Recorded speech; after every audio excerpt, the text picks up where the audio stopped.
На протязі 2 років з початку повномасштабної війни Росії проти України світ змінився назавжди. Зміни почались саме з простих українців, з їх життя та роботи, але при цьому різниця між першими місяцями і сьогоденням у неї іноді дійсно важко повірити. Наприклад, до війни Байківвуд була звичайною майстернею, де люди робили дитячі не дуже пазли, картини та інші сувеніри, у тому числі на продаж за кордон. До початку повномасштабного вторгнення ми вже 7 років займалися наданням послуг лазерної різки в Києві.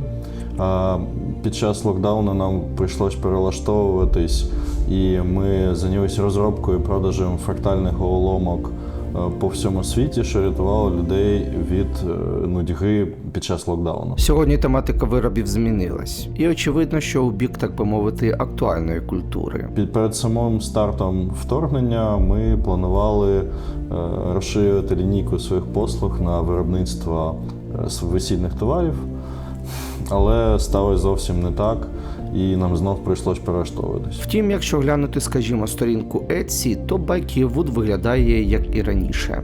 І тільки по паляниці коктейля Молотова можна зрозуміти, наскільки все змінилось. Чому лише по ним?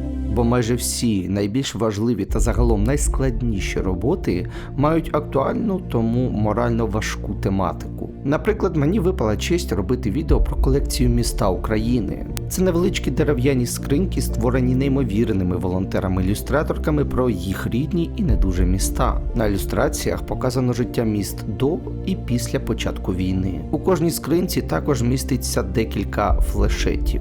Це крихітні стріли, котрі містяться у снарядах росіян, і котрими росіяни активно обстрілювали і вбивали мирне населення. Що робити заборонено, звичайно ж. Але, як ми знаємо, для росіян це лише в радість. Кожна така скринька проходить декілька етапів, починаючи з пошуку і розробки ідеї.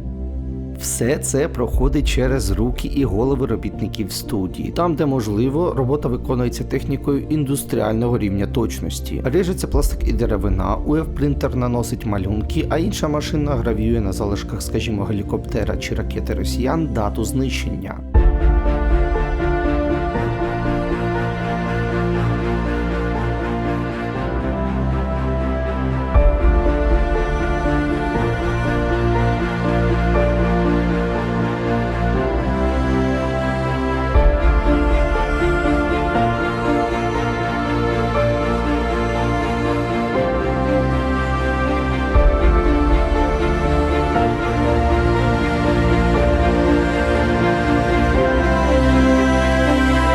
Такі сувеніри виробляються у тому числі. Загалом напрямків і проєктів дуже багато. Це і уламки техніки, і виробництво спорядження, і крій тканини для маскувальних сіток, 3D-друк, навіть унікальні речі, які підписали Зеленський, Залужний, Буданов. Початок війни ми зустріли зовсім розгублені. Наше виробництво залишилось в Києві. Ми з сім'єю виїхали за 200 кілометрів від Києва, тому що не було впевненості, що буде далі. Але через 2 тижні впевненість прийшла, ми включились в виробництво спорядження для наших військових. Ми починали просто з того, що було. Просто, тобто, це от приклад того, що все починалось. Це зараз виглядає як якесь, не знаю, як сміття, чи просто, що було, з того зліпили. Потім ми вже знайшли матеріал, який відповідає стандартам Міністерства оборони, і зараз ми виготовляємо повністю нормальне, правильне спорядження. Але для нас це зовсім не основний вид діяльності, це не основне направлення. І в момент, коли ми побачили, що ринок наситився нормальним спорядженням за адекватні кошти, ми просто переключилися на те, що все ж таки ми вміємо і чим ми хочемо займатися і надалі. Все це волонтерська ініціатива Байківвуд, і ці речі вже збирають кошти для наших захисників та цивільних. Чому ці скриньки не продаються на сайті? Бо вони одразу пішли на аукціони, і зібрані з них кошти йдуть напряму волонтерам. Також Байківвуд була присутня на декількох виставках, де ці скриньки, в тому числі, допомагали поширювати знання про воєнні злочини росіян. Нам в голову прийшла ідея, що ми можемо допомогти фондам збирати гроші, і вирішили, що можемо робити нагороди для донорів з збитих гелікоптерів, уламків ракет, з літаків.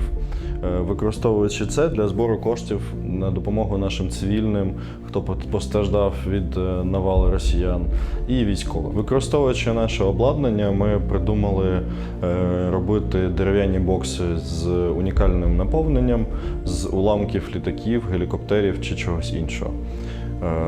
На мій погляд, вийшло досить непогано, і на даний момент ми співпрацюємо близько з 10 фондами, котрим ми допомагаємо збирати кошти.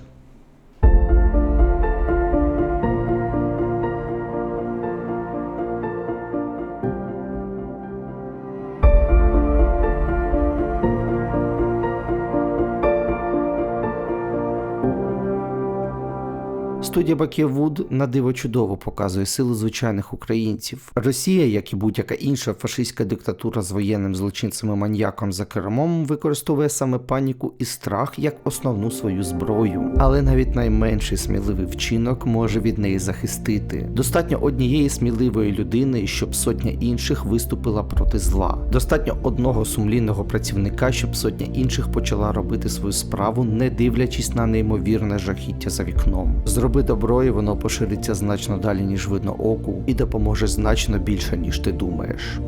Слава Україні! Дякуємо за вашу підтримку. Працюємо заради перемоги. Слава Україні! Героям слава!